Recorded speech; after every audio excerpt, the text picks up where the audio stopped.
अ, आप सभी को पता है कि जगरगुंडा थाना अंतर्गत जिला सुकमा कुंवरती गांव जो कुख्यात पीएलजे बटालियन नंबर 1 का जो कमांडर था और अभी सीसीएम बन गया है हिडमा, उसका गांव है, पितृत्व गांव है।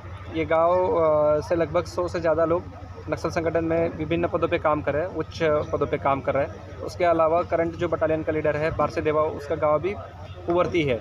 तो कुंवरती पे मतलब पीएलजे का कोर इलाका माना जाता है और इस पे यहाँ आके कैंप लगाना और कैंप लगा के यहाँ के जो गाँव वाले हैं उनको के लिए कल्याणकारी शासन की जो कल्याणकारी योजना है उनका लाभ पहुँचाना, ये अपने आप में बहुत बड़ी बात है। और नक्सलवाद की जो लड़ाई है उसके लिए हमने एक और पैर बहुत हिम्मतपूर्वक आगे डाला है।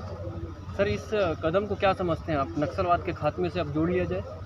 मतलब हम उसी दिशा में प्रयासरत है और जल्दी ही शासन के जो योजना है, विकास है, जो ऑपरेशन सिक्योरिटी फोर्सेस यहाँ चलाएगी, उसके बाद मुझे पूरी उम्मीद है कि हम नक्सलवाद का खात्मा जल्द कर पाएंगे। सर, टैक्टिकल हेडक्वार्टर का मतलब क्या है सर, जो आप टैक्टिकल हेडक्वार्टर का मतलब है कि जो आगे आने वाली है नक्सलियों के खिलाफ जो रणनीति होगी उसका ये मुख्य केंद्र बनेगा कुंवरती।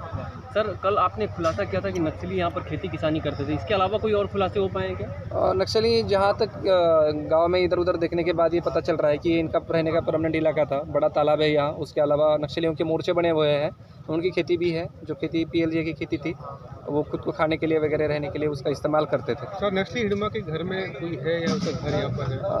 गाँव वाले के कहने के अनुसार उसकी मम्मी है और उनसे अभी मैं मिला हूँ, बात भी किया, उनको भरोसा भी दिया हूँ कि आप लोगों को कुछ परेशानी नहीं होगी। गाँव वालों को भी हमने पूरा भरोसा दिया है कि फोर्स उनके लिए ही है और पूरा गाँव का विकास और उनके सहयोग से मतलब नक्सलियों में कैंप स्थापित हुआ, क्या अपील करना चाहेंगे सर कुंवरती? नक्सलियों को मैं यही अपील करना चाहूँगा कि शस्त्र को छोड़ के जल्दी से जल्दी मुख्य धारा में शामिल हो जाए, सरेंडर करे आके। मैं चाहता हूँ कि वो लोग सभी सरेंडर हो जाए और हमारा दिल खुला हुआ है उनके लिए।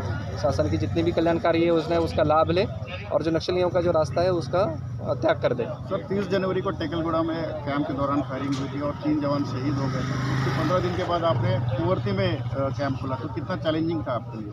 बहुत चैलेंजिंग था, मैं वही कहना चाहता हूँ। टेकलगुड़ा में हमारे 3 जवान शहीद हुए और पीएलजे बटालियन के साथ हमारा मुकाबला हुआ था। लगभग 300 से 400 नक्सली वहाँ भिड़ने के लिए आए थे, लेकिन ये लड़ाई में जो सुरक्षा फोर्सेस की जो है वो डोमिनेंस था। लगभग 5 नक्सली मारे जाने का तो कंफर्म हो गया है, उसके अलावा घायल नक्सली है, उसमें से भी कुछ मरेंगे।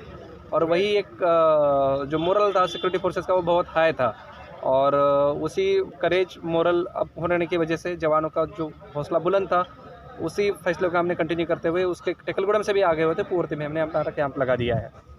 Thank you.